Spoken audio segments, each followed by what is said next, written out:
Alright, mimi naitwa Mr. Bonges. Niko hapa na Boniface Mtsongo. Bila shaka yote. Tuangalie games zimechezwa mingi weekend. Matokeo tuko nayo, lakini let us talk about the biggest team ambazo zilicheza jana, na ni timu ya Manchester United wakichuana na vijana wa timu ya Arsenal. Najua mashabiki mko na feelings tofauti, lakini tutoe feelings kidogo, tuangalie game ilikuwaje. Mtsongo, tuanze. Game ilikuwaje? Wacha kwanza mimi niweke feelings kidogo. Eka feelings. Niweke feelings kidogo. Eka feelings. Mr. Bonges. Sijawahi sikia uchungu vile nilisikia jana. Hiyo tunajua. Vile lazima ungesikia uchungu. Hiyo uchungu ni kama nini? Yani, kama umechukuliwa binti. Siwezi kuelezea. Ni uchungu mbaya. Hiyo uchungu tafuta shabiki mwingine wa Arsenal akombe vile anasikia because kuluzio game. Expectation yenu ilikuwa gani? That is a game home. Tuko home. Squad yetu iko fit, Mr. Bonges. Kila mtu wako.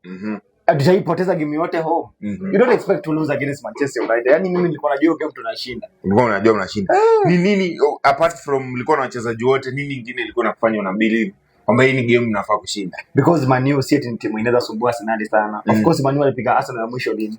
The last time Carrick akiwa alipiga miaka kama 10 inakaribia kuisha. Kitambo sana. So nilikuwa na believe squad ambayo Arsenal wako nao, quality ya wachezaji ambao Arsenal wako nao. Of course ndio Man U itasumbua, but nilijua Arsenal itashinda game. Unajua Arsenal itashinda game. Ukiangalia game Manchester United walifungwa mapema dakika kama ya 20 hapo na 6. Vijana wa timu na walifunga kupitia ilikuwa ni set piece tu fulani ilikuja hivi na juu, Saka akapeana cross nzuri wakafunga. Hiyo ikafanya vijana wa timu ya Arsenal wakacheza vizuri sana. Walianza kupotea wapi? Nadhani kwamba si kupotea, sema mali shida ilitokea ni makosa ambayo baadhi ya wachezaji walifanya kama Zubimendi. Kiangalia bao yenye Manchester United walifunga ilikuwa tu ni Zubimendi alimpea assist Mbeumo. Mbeumo na unajua Mbeumo ni mchezaji mzuri, quality yake akapiga bao. So hiyo makosa ilifanya Arsenal kuna vile walishtuka kwa namna fulani, alafu Manchester wakapata hiyo momentum. Kumbe tunaweza funga wa jamaa. Then wakaenda hivyo jana wakapata ile nguvu zaidi. Ndio hivyo basi waka.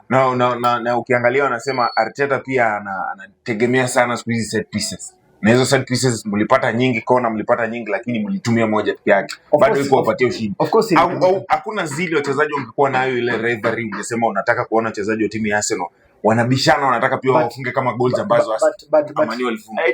Hakuna haja ufunge zigo bao tamu nini. Hizo set pieces Arsenal ndio tumevuka set pieces nyingi sasa this season, na that is the reason wako top of the Champions League table, top of the Premier League table. Wewe sema labda ni kitu mbaya wanafanya point nini? Because point nini? Ni sawa kama ni game moja, kama ni kitu mbaya angekuwa anafanya angekuwa top vitu sahihi hapo juu. Kumesha ni kitu poa kwa top ni ile sometimes inakataa. I'm telling you ni kitu poa anafanya, but sometimes kama jana ilikataa. Jana Arsenal amedominate game vizuri.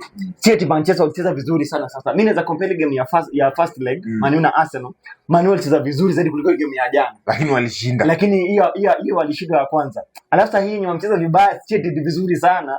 City game inapendeza sana, ndio unapata Man U anaondoka na ushindi. Ndio inaitwa giving you a medicine of your taste. Sometimes wewe dawa yako. Na unajua inauma sana. Acha tena niweke feeling kidogo. Eka feeling. Huwezi kabla kuweka feeling. Unajua inauma sana Mr. Bonges. Wakati Man U wanapata 3 shot on target. Yaani shot on target 3 tunatoa ndani. Yes. Zote zinapigwa. Inauma sana. Na alafu unafunga dakika 86 wewe kama ya mwisho. Inapendeza. Hivyo ndo game ilikaa. Mimi nadhani Manchester United wameanza kujielewa. Mechi zingine kama 5 hivi tutakuwa tunashinda. Mechi zingine 5 tutakuwa tunapiga. Hujaweka feeling. Hebu weka feeling sasa pia wewe. Unajua acha kwambie kama kuna kitu inanifurahisha ni kuona Manchester United tukipiga Arsenal nyumbani. Na Arsenal wakiwa na wachezaji wote. Unajua hakuna excuse that huyu sijui hakukuwa, huyu hakukuwa. Hakuna kitu tamu kama hiyo. Watoto wadogo piga kitu. Unajua mimi nakwambia kitu moja. Wachezaji ambao wanacheza hapo United wapatie mechi ngapi? 4. Hakuna mchezaji atatoka Arsenal akuja acheze Manchester United aanze. Wacha basi nikwambie. Naona hiyo kiburi yako. No, si kiburi. Hiyo ni kitu wenyewe. Unajua shida tukisema kweli. Kiburi itaishi. Kwani Ruben Amorim wako shida Liverpool kushinda. Ruben si kocha. Acha wewe unaleta mambo ya Ruben Amorim. Nakupa mfano.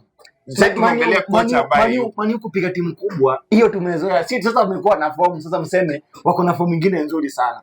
Trust you me, wakipata timu ndogo Mr. Bonges Hizo Si Fulham inakuja hapa next. hatukuwa na kocha. Tulikuwa na kocha mgani anacheza back 3, hiyo si yetu. Sasa tuko na kocha. Mlikuwa mnashinda game kubwa. No, sasa hivi tunataka tushinde sasa zaidi mpaka hizi ndogo. Wewe tupatie muda. Game ngapi? 4. Hakuna mchezaji wa Arsenal anaweza kuja hapo Manchester United aanze kiti. Hakuna. Sasa hata nikwambie kitu moja. Wewe unaona baba Dorgu wewe. Niliona, of course niliona hiyo game. But hata nikwambie kitu moja. This is Manchester United.